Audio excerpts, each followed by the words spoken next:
சையதுனா மஹியுத்தீன் அப்துல் காதிர் ஜீலானி ரலியல்லாஹு அன்ஹு தன் சஹாக்களோடு ஹஜ்ஜுக்கு சென்று கொண்டிருக்கிறார்கள். தன் சஹாக்களோடு ஹஜ்ஜுக்காக சென்று கொண்டிருக்கிறார்கள். செல்லும் வழியிலே நண்பர்களோடு பேசிக்கொண்டே செல்கிறார்கள். பேச்சு மேராஜை பற்றி திரும்புகிறது. அதில் ஒருவர் கௌசுல்லாஹ் ரலியல்லாஹு அவர்களை பார்த்து கேட்கிறார், அப்துல் காதிரே ரலியல்லாஹு அவர்களே, நாயகம் ஸல்லல்லாஹு அலைஹி வஸல்லம் மேராஜில் வைத்து அல்லாஹ்வை கண்டதாக சொல்கிறார்களே, எப்படி கண்டார்கள்? அல்லாஹ் எப்படி இருந்தான் என்று கேட்கிறார்கள். கௌசுல்லாஹ் ரலியல்லாஹு அவர்கள் சொன்னார்கள், இல்லை, எனக்கு தெரியாது, எனக்கு தெரியாது. பேச்சு அத்தோடு முடிந்து போயிட்டு மேற்கொண்டு நடந்து செல்கிறார்கள். பிரயாணம் தொடர்கிறது. ஓரிடத்திலே தங்குவதற்குரிய ஏற்பாடு நடந்து ஒரு மரத்தடியிலே சையதுனா கௌசுல் ஆலம் ரலியல்லாஹு அன்ஹு அவர்கள் சற்று இளைப்பாறுவதற்காக படுக்கின்றார்கள். கண் அயர்ந்தது. கண் அயர்ந்ததுதான் தாமதம்.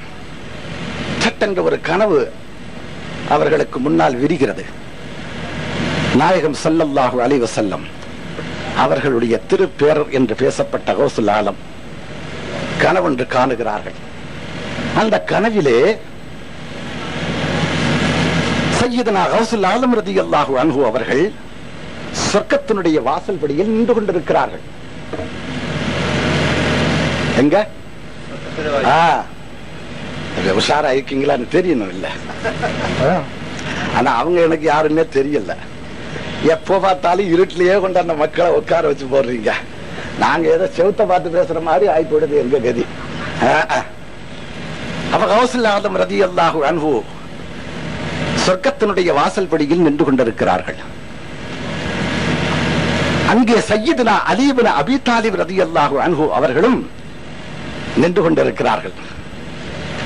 நின்று கொண்டிருக்கின்ற அலி ரலியல்லாஹு அன்ஹு அவர்கள் சொர்க்கத்தினுடைய வாசலில் தொங்கிக் கொண்டிருக்கின்ற திரையை லேசாக நீக்குகிறார்கள்.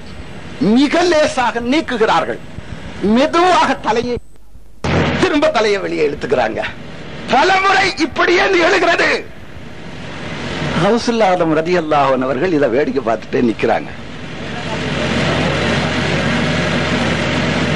எதேச்சையாக கௌசுல் ஆலம் ரலியல்லாஹு அன்ஹு அவர்கள் பக்கமாக திரும்பிய சையதுனா அலி இப்னு அபீ தாலிப் ரலியல்லாஹு அன்ஹு அவர்கள் கௌசுல் ஆலம் பக்கத்துல கூப்பிடுறாங்க, இங்க வா.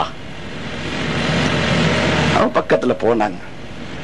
பக்கத்துல போன உடனே அலி ரலியல்லாஹு அன்ஹு அவர்கள் கௌசுல் ஆலம் சொல்றாங்க, மெல்ல இந்த திரையை நீக்கி உள்ள பாரு.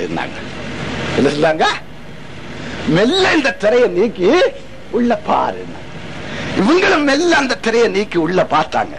உள்ள பார்த்த உடனே சட்டன் தலையை வெளியே எடுத்தாங்க. கண்ணை முடிச்சுட்டாங்க. கண்ணை முடிச்ச உடனே சொன்னாங்க, தன் சகோதரர்களை கூட ஹஜ்ஜுக்கு வந்துட்டு இருந்த தன்னுடைய சகாக்களை பார்த்து சொல்கிறார்கள், அல்லாஹ்வை முஹம்மது முஸ்தபா ஸல்லல்லாஹு அலைஹி வஸல்லம் மேராஜில் எப்படி கண்டார்கள் என்பதை நானும் கண்டேன் என்று சொன்னாங்க. அல்லாஹ்வை முஹம்மது ஸல்லல்லாஹு அலைஹி வஸல்லம் அவர்கள் எப்படி கண்டார்கள் என்பதை நானும் கண்டேன், இப்போதுதான் கண்டேன், விழித்தேன் என்று சொன்னார்கள். சிநேகிதர்கள் சகாக்கள் கேட்கிறார்கள், என்ன கண்டீர்கள்? அல்லாஹ்வுடைய ரசூல் கண்டார்கள். அல்லாஹ்வை மேராஜில் வைத்து அல்லாஹ்வுடைய ரசூல் அல்லாஹ்வை கண்டார்கள். எப்படி கண்டார்கள்? பெருமானார் ஸல்லல்லாஹு அலைஹி வஸல்லம் சொல்கிறார்கள், ராய்து ரப்பி, நான் கண்டேன் அல்லாஹ்வை. எப்படி கண்டேன் தெரியுமா? பிஐனைஹி ராஸ என்று சொன்னார்கள். என் தலையில் இருக்கின்ற 2 கண்ணாலையும் கண்டேன் நாங்க ரசூலுல்லாஹ். இதுக்கு அர்த்தம் என்ன தெரியுங்களா? மனுஷன்ட்ட மொத்தம் 2 கண்ணு தான் இருக்குன்னு நினைச்சிட்டு இருக்கோம். மனுஷன்ட்ட 2 கண்ணு இல்ல, 4 கண்ணு இருக்கு. இந்த 2 கண்ணு இல்லாத இன்னும் 3 கண்ணு இருக்குது மனுஷன்ட்ட. அந்த 3 கண்ணு என்ன தெரியுமா? ஒண்ணு மனசுல இருக்கிற கண்ணு இருக்கா இல்லையா? சுன்னத் ஜமாத்துக்காரங்களுக்கு இருக்கு, வஹாபிகளுக்கு கிடையாது. அவன் மனசுல அல்லாஹ் முத்திரை போட்டா, கதமல்லாஹு அலா குலூபிஹிம்ங்கறா. அவனுடைய மனசுல அல்லாஹ் முத்திரை போட்டுட்டா. அதனால அவன மனசோட கண்ணு சுன்னத் ஜமாத்துக்கு மட்டும்தான் இருக்கு, வேற யாருக்கும் கிடையாது. 2வது ஒரு கண்ணு இருக்குது. மனசுல இருக்கிற கண்ணு ஒண்ணு, உணர்வுல பாக்குற கண்ணு ஒண்ணு. உணர்வுல ஒரு கண்ணு இருக்குல்ல, ஐயறிவு ஐயறிவுன்னு சொல்லிக்கிட்டே இருக்கிறோமே, அந்த உணர்வுல ஒரு கண்ணு இருக்குது. இது ஒரு கண்ணு. இன்னொரு கண்ணு இருக்குது, யக்கீனுடைய கண்ணுன்னு ஒண்ணு. இந்த மூணாவது கண்ணு, இந்த மூணு கண்ணையும் ரசூலுல்லாஹ் தவிர்ப்பதற்காக சொல்கிறார்கள், என் தலையில இருக்க ரெண்டு கண்ணாலையும் வெளிப்பார்வைக்கு புலப்படுகின்ற அந்த ரெண்டு கண்ணாலையும் என்னுடைய ரட்சகனை நான் கண்டேன், பார்த்தேன் என்று சொன்னாங்க ரசூலுல்லாஹ். ஏன் பார்த்தேன்னு சொன்னாங்க? எதுக்கு அல்லாஹ் தஆலா நாயகம் ஸல்லல்லாஹு அலைஹி வஸல்லத்தை கூப்பிட்டு மேராஜுக்கு ஒரு சம்பவத்தை நடத்தி மேராஜ்ல வச்சு தன்னை காமிச்சான். ஏற்கனவே ரசூலுல்லாஹ் பூமியில வச்சு பார்த்தாங்க தாங்க, 72 தடவை பார்த்தாங்களே, ஒரு தடவை இல்ல 72 தடவை பார்த்தாங்களே. அப்படி இருந்தும் அந்த பார்வையை எல்லாம் இந்த மார்க்கத்தினுடைய ஆதாரமாக நிறுத்த முடிந்ததா என்றால் இல்ல. இனி ஆதாரமாக நிறுத்தப்படுவதற்கு அத்தனை நபிமார்களும், நான் இப்ப சொல்லித்தரேன் உங்களுக்கு, எத்தனை நபிமார்கள் இந்த பூமிக்கு வந்தாங்க, அத்தனை நபிமார்களும் ஒன்று சேர்ந்து சொன்ன வார்த்தை அல்லாஹ் ஒருத்தன் தான் சொன்னாங்க, மாலக்கும் மின் இலாஹின் கைரு இலாஹுக்கும் இலாஹும் வாஹித். இதைத்தான் திரும்ப திரும்ப சொன்னாங்க. உங்களுடைய ரட்சகன் ஒருத்தன் தான், உங்களுடைய இலாஹு ஒண்ணுதான், உங்களுடைய வணக்கஸ்தன் ஒண்ணுதான். இப்படியே திரும்ப திரும்ப சொல்லிட்டு போறாங்க. எந்த நபியாவது ஒண்ணு ஒண்ணுன்னு சொன்ன ஆளை கண்டாங்களா? எந்த நபியாவது ஒண்ணு ஒண்ணுன்னு சொன்னாங்களே, அந்த பரம்பரையுடையவர்கள் கண்டார்களா? என்ன காண இல்ல. இனி காணக்கூடிய ஒருவரை அல்லாஹ் கொண்டு வர்றான். இந்த காணக்கூடிய ஒருத்தரை அல்லாஹ் கொண்டு வர்றான். அதுக்காகத்தான் அல்லாஹ் முன்னால கொண்டு வராம கடைசியா கொண்டு வந்தா முஹம்மது ஸல்லல்லாஹு அலைஹி வஸல்லம் அவர்களை கடைசியா கொண்டு வந்து நிறுத்தி பெருமானார் ஸல்லல்லாஹு அலைஹி வஸல்லம் அவர்களுக்கு ஒரு அழைப்பை கொடுத்து மேராஜ் என்ற ஒரு சம்பவத்தை நடத்தி, ஹபீபே என்னை யாரும் பார்க்க முடியாது, ஆனா நீங்க மட்டும் பார்க்கலாம்னு காமிச்சான். நீங்க மட்டும் பார்க்கலாம் என்று காமிச்சு கொடுத்தான். இப்ப காமிச்சு கொடுத்தான் என்று சொன்னா அதைத்தான் குர்ஆன் சொல்லுச்சுங்க. பெருமானார் ஸல்லல்லாஹு அலைஹி வஸல்லம் அவர்களை பற்றி குர்ஆன் பேசும்போது சொன்ன வார்த்தை, இன்ன அரசல்னாக்க, நாம் உங்களை அனுப்பணும். சும்மா எப்படி அனுப்பணும் தெரியுமா? ஷாஹிதன், சாட்சியாளராக அனுப்பணும். யாருக்கு சாட்சி? யாருக்குங்க சாட்சி? நான் கேட்கிறேன், இன்னைக்கு ரமலானுடைய மாசத்துல புற பாக்குறதுல இந்த இலங்கைக்குள்ள எவ்வளவு சண்டை போட்டு இருக்கீங்க? இந்தியால இந்த சண்டை இல்லைன்னு நினைக்கிறீங்க? உலகம் பூரா இந்த சண்டை நடக்குது. இவன் என்னைக்கு வெளியே வந்தானோ அன்னையில இருந்து சண்டை ஆரம்பிச்சிருச்சு. எல்லா பிரச்சனைகள்லயும் சண்டை நடந்துட்டு தான் இருக்குது. இதுல புறையில மட்டுமா விட்டு போச்சுன்னு நினைக்கிறீங்க? அவன் சவுதியில புற பார்த்துட்டா இங்க நோன்பு கொண்டாடணுங்கிறான். சவுதி என்ன உனக்கு என்ன?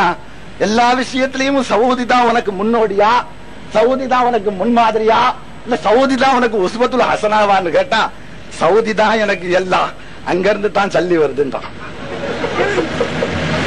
எனக்கு எல்லா சவுதி தாயே அங்கிருந்து தானே சல்லி வருது.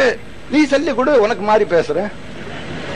நீ தந்தா ஒன்ன மாதிரி நான் பேசுறேன், நீ சொல்றது நான் பேசுறேன். சல்லி கொடுக்கிறவனுக்கு தானே நான் பேச முடியும். அப்ப சல்லி எவன்கிட்ட கொடுத்தானா அவனுக்கு இவன் குறைப்பான். கொஞ்சம் காசை குறைன்னு சொன்னா அவன் சொன்னானா கோனானா, அடே என்னடா சொல்ல, நீ தானே குறைக்க சொன்னேன் நானா. அந்த மாதிரி கும்பல் இவன், அந்த மாதிரியான கும்பல் இவன். அப்ப இவன் சொல்றான் இல்ல இல்ல இல்ல அப்படின்னு பேசிக் கொண்டிருக்கான்னு சொல். கண்ணியம் மிக்கவர்களே, அல்லாஹுடைய மெய்யடியாளர்களே, அல்லாஹ் தஆலா தன்னுடைய ரசூலை பத்தி சொல்லி தர்றான். தன்னுடைய ரசூலை பத்தி நமக்கு சொல்லி கொடுக்கிறான். என்னுடைய ரசூலுக்கு நான் என்ன காமிச்சு தந்தேன்னு சொல்றான். என்னுடைய ரசூலுக்கு என்ன நான் காமிச்சு கொடுத்தேன். ஏன் 1,23,999 நபிமார்களும் எதை சாதித்தார்களோ உலக மக்களுக்கு முன்னால், எதை அவர்கள் வாதித்தார்களோ உலக மக்களுக்கு முன்னால், அதற்குரிய சாட்சியாளராக என்னுடைய ஹபீபை நான் கொண்டு வந்து நிறுத்தினேன்னு சொல்றான். அதான் சாட்சி. பெருமானார் ஸல்லல்லாஹு அலைஹி வஸல்லம் அவர்கள் மட்டும்தான் அல்லாஹ் ஒருவன் இருக்கிறான் என்பதை கண்ட சாட்சி. காணாத ஒன்றுக்கு இஸ்லாம் வந்து ஏற்றுக்கொள்ள முடியுமா? புற பார்க்காம ஒருத்தன் நான் புற பார்த்ததா சொல்லிக்குங்கன்னு சொன்னா ஒத்துக்குவீங்களா? ஒப்புக்கொள்ள மாட்டீங்க தானே. பிறகு அல்லாஹ் என்ற விஷயத்துல மட்டும் காணாதவன் வச்சுக்கொண்டு, காணாத ஒருத்தன் சொன்னதை வச்சுக்கொண்டு நீங்க அல்லாஹ் ஒருத்தன் இருக்கிறாங்கிறத எப்படி நம்ப முடியும் என்று சொன்னால், அல்லாஹ் தஆலா அந்த பிரச்சனையின் தீட்டா முஹம்மது ஸல்லல்லாஹு அலைஹி வஸல்லம் அவர்களை கொண்டு தீட்டான். என்னுடைய ஹபீப் என்ன ரெண்டு கண்ணாலி. அது எதுல? ஷரியத்தினுடைய மனசு கண்ணால பார்த்தா ஷரியத்தை ஏத்துக்காது, மனக்கண்ணால பார்த்தா ஷரியத்தை ஒத்துக்காது. அதனால தான் நாயகம் ஸல்லல்லாஹு அலைஹி வஸல்லம் தன்னுடைய ஷரியத்தை வெளிப்படுத்தி காட்டுகின்ற முகமாக சொல்கிறார்கள், என் தலையில இருக்க ரெண்டு கண்ணாலி நான் பார்த்தேன், இதான் ஷரியத். அது ஒத்துக்கணுமே, அது ஒத்துக்கத்தானே வேணும். அப்ப இந்த வஹாபிகள் நாயகம் ஸல்லல்லாஹு அலைஹி வஸல்லம் இருக்கான், ரசூலுல்லாஹ் நான் ஏத்துக்கொள்ள மாட்டேங்க, ரசூலுல்லாஹ் நம்மள மாறிங்கிறான், ஒரு போஸ்ட் மேனுங்கிறான், அப்படிங்கிறான் இப்படிங்கிறான். இந்தியாவில் பெருமானார் ஸல்லல்லாஹு அலைஹி வஸல்லம் அவர்கள் நிந்திக்கப்பட்ட அளவுக்கு உலகத்துல எந்த பாகத்திலும் ரசூலுல்லாஹ்வை நிந்திச்சவன் கிடையாதுங்க. நான் தெளிவாக சொல்றேன் உங்களுக்கு. இந்திய தேசத்தில் பெருமானார் ஸல்லல்லாஹு அலைஹி வஸல்லம் அவர்கள் நிந்திக்கப்பட்ட அளவுக்கு உலகத்தினுடைய எந்த பகுதியிலையும் பெருமானார் ஸல்லல்லாஹு அலைஹி வஸல்லம் அந்த அளவுக்கு நிந்திக்கப்படல. அவ்வளவு மோசமான ஜஹாலத்தினுடைய ஜாகில்களை கொண்டிருக்கக்கூடிய ஒரு நாடும் அதுதான். அதே நேரம் கல்வியும் ஞானமும் விளைந்து அப்படி பொங்கி பிரவாகம் எடுக்கின்ற ஒரு தேசமும் இந்திய மண் என்பதை நாம் கவனத்தில் வச்சுக்கிடணும். என்ன சொன்னா ஒரு ஆளு சொல்றான், எனக்கு சொல்றதுக்கு நாக்கு கூசுதுங்க, ஆனால் இது கடைசி பயான் இல்லையா? கடைசி பயான்னாக்கா இதோட ஏன் வேலை முடிய போகுதுன்னு அர்த்தம் இல்ல. சில பேர் அப்படி முடிவெடுத்துக்குவாங்க, ஆஹா ஒளிஞ்சாண்டா இதோட. அப்படி இல்ல நான் ஒளிய மாட்டேன் சாமானியமா. அல்லாஹ்வுடைய ரசூலுடைய அவங்களுடைய மகத்துவத்தை, அவங்களுடைய புகழ, அவங்களுடைய தாரீஃபை நான் உயிர் இருக்கவரையிலும் பேசணும். நான் அவ்வளவு சட்டுன்னு போகக்கூடிய ஆள் இல்ல. அப்படி நினைச்ச நீ சட்டுன்னு போகணுன்னு துப்பாக்கி எடுத்து சுட்டாலும் நான் திரும்பி வந்துருவேன். ஆமா, என்ன ரசூலுல்லாஹ் என்ன காப்பாத்தி கொண்டு வந்து மறுபடியும் நிறுத்தி, அடே நீ எங்கடா போற, அதுக்குள்ள இன்னொரு வேலை நிறைய இருக்கு நில்லு சொல்லி நிறுத்தி வச்சிருவாங்க. அதனால நான் அதை பத்தி எல்லாம் கவலைப்படுற ஆள் இல்ல. எனக்கு சொன்னாங்க, இங்க துப்பாக்கியில எல்லாம் சுட்டுருவான், கத்திய வச்சு கழுத்துல காமிப்பான்னாங்க. நாங்க பார்க்காத துப்பாக்கின்னு கத்தியும் எங்களுக்கு காமிக்கிறான். இந்தியாவில் நாங்க ரொம்ப வெள்ள பார்த்துட்டோம். அப்படின்னு சொல்லலாம். பெருமானார் ஸல்லல்லாஹு அலைஹி வஸல்லம் அவர்கள் ரசூலுல்லாஹ்வை ஒத்துக்க மாட்டேங்கிறான், காரியத்தை ஏற்க மறுக்கிறான், காரியத்தை ஒப்புக்கொள்வதாக வாதிக்கிறான். காரணத்தை ஏற்க மறுக்கிறான், காரியத்தை ஒப்புக்கொள்வதாக வாதிக்கிறான். இதைத்தான் காஃபிரும் செஞ்சுட்டு இருக்கான். காஃபிர் எதங்க செய்யறான்? காஃபிரும் இதைத்தான் செஞ்சுட்டு இருக்கான். அவன் லா இலாஹ இல்லல்லாஹ் ஏற்றுக்கொள்ள இல்லையா? மானஅபதுஹும் இல்லா லியுகர்ரிபூனா இலல்லாஹி ஸுல்ஃபா. குர்ஆனுடைய வசனம் சொல்லி காமிக்கலாம். அந்த மக்காவினுடைய முஷ்ரிக்குகள் இடத்துல ஏன் அந்த சிலைகளை நீங்க வணங்குறீங்கன்னு கேட்ட போது அவன் சொன்ன பதில் என்ன தெரியுமா? அந்த சிலைகளை நாங்க என்னப்பா வணங்குறோம், நாங்கள் அல்லாஹ்வை நெருங்குவதற்காக, நாங்கள் அல்லாஹ்வை சமீபிப்பதற்காக அந்த சிலைகளை நாங்கள் வசீலாவா தான் ஆக்குறோம். அதொன்று நாங்கள் கடவுளா நினைக்க இல்ல, அதை எங்களுடைய இறைவனாக நாங்கள் பாவிக்க இல்லை என்று அவன் பதில் சொன்னான். அப்ப அவனும் என்ன முஸ்லிமா? காரியத்தை ஏற்கிறான், காரணத்தை மறுக்கிறான். இன்றைக்கு நசாராக்கள் கிறிஸ்தவர்களை ஏன் கிறிஸ்தவர்களுடைய நிலைக்கு நாங்கள் தள்ளி வச்சிருக்கிறோம்? யூதர்களை ஏன் நாங்கள் தள்ளி வச்சிருக்கிறோம்? என்ன காரணம் தெரியுமா? என்ன காரணம் தெரியுமா? சையதுனா மூசா நபி அலைஹிஸ்ஸலாம் யூதர்களுடைய முதல் முன்னோடி. ஒரு முறை தன்னுடைய சமூகத்தினுடைய மக்கள் அத்தனை பேரையும் ஒன்னா திரட்டினாங்க. அத்தனை பேரையும் ஒன்றாக திரட்டி அந்த மக்கள் முன்னால் மூசா அலைஹிஸ்ஸலாம் அவர்கள் பேசுகிறார்கள். பேசுகிற போது சொன்ன வார்த்தை, நான் உங்களுடைய இந்த பூமியினுடைய கடைசி நபி அல்ல, நான் இந்த பூமியினுடைய கடைசி நபி அல்ல, நபிமார்களில் எல்லா நபிமார்களை விட நான் சிறந்தவனும் அல்ல, என்னை விட சிறந்த நபி ஒருவர் இருக்கிறார், எனக்கு தலைவரான நபி ஒருவர் இருக்கிறார், என்னை வழிநடத்துகின்ற நபி ஒருவர் இருக்கிறார். நான் இந்த பூமிக்கு ஏன் வந்தேன் தெரியுமா? அந்த நபியை பற்றி உங்களுக்கு சொல்லித்தர. நான் இந்த பூமிக்கு, அதான் குர்ஆன் சொல்லுதுங்க, ثم جاءكم رسول مصدق لما معكم لتؤمنن به ولتنصرنه. அந்த ரசூலுக்கு நீங்கள் உதவி செய்வீர்களான்னு கேட்டானே அல்லாஹ். என்ன உதவி செய்யாது? இதான் உதவி. இதைத்தான் அவர்கள் செஞ்சாங்க. அத்தனை நபிமார்களும் முஹம்மது முஸ்தபா ஸல்லல்லாஹு அலைஹி வஸல்லம் அவர்களை குறித்து தன் சமூகத்தினுடைய மக்கள்கிட்ட அந்த சுப செய்தியை கொடுத்தாங்க. நாங்க கடைசி நபி அல்ல, நாங்க எல்லா நபிமார்களையும் சிறந்தவர்கள் அல்ல, எங்களை விட சிறந்த நபி ஒருவர் இருக்கிறார், எங்களுக்கு தலைவரான நபி ஒருவர் இருக்கிறார், எங்களை வழி நடத்துகின்ற நபி ஒருவர் இருக்கிறார், அவர் பொருட்டுத்தான் நாங்கள் நபியாக இருக்கிறோம். கவனிக்கணும். உங்களுக்கு சந்தேகம் வந்துடும், அது எப்படி ரசூலுல்லாஹ்வுடைய பொருட்டால் இவர்கள் நபிமார்கள் ஆனாங்கன்னு கேட்டீங்கன்னா அதுக்கு ஒரு ஹதீஸ் இருக்குதுங்க. அங்க போகணும், கொஞ்சம் அங்க போனாதான் இவங்க ரசூலுல்லாஹ்வுடைய பொருட்டை கொண்டுதான் நபிமார்களாக ஆனார்கள் என்பது நமக்கு விளங்கும்.